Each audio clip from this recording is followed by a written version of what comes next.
Are you looking to improve your base in Scum, or are you just looking for some more advanced base building tips in regards to Scum base building? Well, in this video, we're going to be discussing exactly that. But you want to make sure you hang around to the end of the video because I'm going to give you a recommendation to another video that'll also help you improve your base building as well.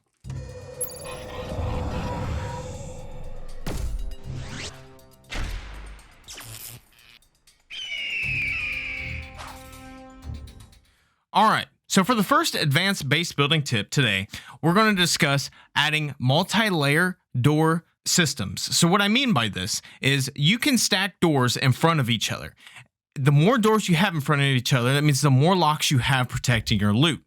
This will require other players to have to pick through multiple doors, meaning multiple locks, which will require a lot of resources. So it's very difficult for a player to be able to pick through your base with the multi-door system. So this is a highly effective strategy to prevent players from being able to lockpick into your base. All right, so on to the second juicy advanced base building tip I have for you today, and this is in regards to sandbags. So the reason sandbags are so critical in Scum is because they can absorb C4 blast. What I mean is if you put a layer of sandbags 3 tall around the outer perimeter of your base or around the outer wall of your base, if somebody plants a C4 by those sandbags, it will only blow up that layer of sandbags and rather than it blowing up your wall. Now, if you do multiple layers of sandbags, that means multiple layers of C4 that they'll have to use to get to your base. So I highly recommend putting at least 1 layer of sandbags around the outer perimeter of your base, but you can adjust however fits your base best.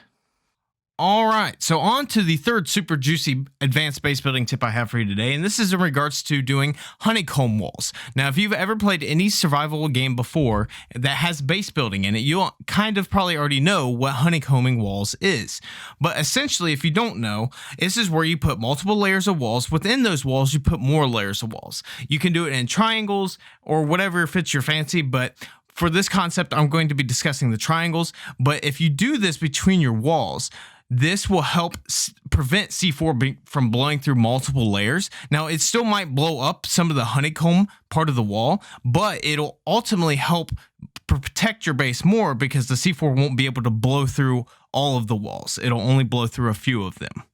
All right, so on to the fourth super juicy base building tip, and this is something that's quite often overlooked with base building, and this is in regards to the foundations. Now, if you don't already know, the foundations can actually be adjusted height-wise by holding F when you're placing the foundation. If you hold F on the blueprint, you can adjust this height of the foundation with your scroll wheel. This is super useful because you can ultimately raise your foundation height up to give you a little bit of a height advantage, and if you do it correctly, you can actually make a quite fortified base with this concept by having multiple layers of foundations, which will ultimately give you the height advantage on your enemy as they are pushing in.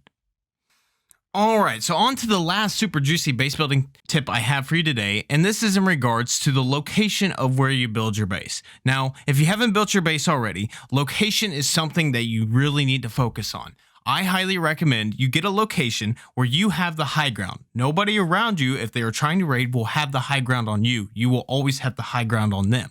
I also recommend you building out in a wide open area so that way you can see them coming from a long distance and they can't just camp behind trees close to your base. Is a very effective strategy in helping defend your base, and it makes it very difficult on the enemy team to raid your base. So I highly recommend pick a elevated location that is the highest elevation in the area and a location that is also wide open. There are several spots throughout the map that have that type of terrain. I won't be going into detail where those are at in this video, but be on the lookout for those locations when you're building your base. All right, I just want to start out by saying thank you for sticking around to this part of the video. And as promised, if you click the card at the top of your screen right now, it'll take you to the other building tips video that I have made, which will also continue to help you improve your base building skill. But if you haven't already, go ahead and hit that like and subscribe button. It doesn't just help my channel, it also helps YouTube recommend this type of content to you, which will help you ultimately improve your Scum gameplay. But like always, guys, do good, do have fun, and do be kind. We'll see you guys next time. Peace.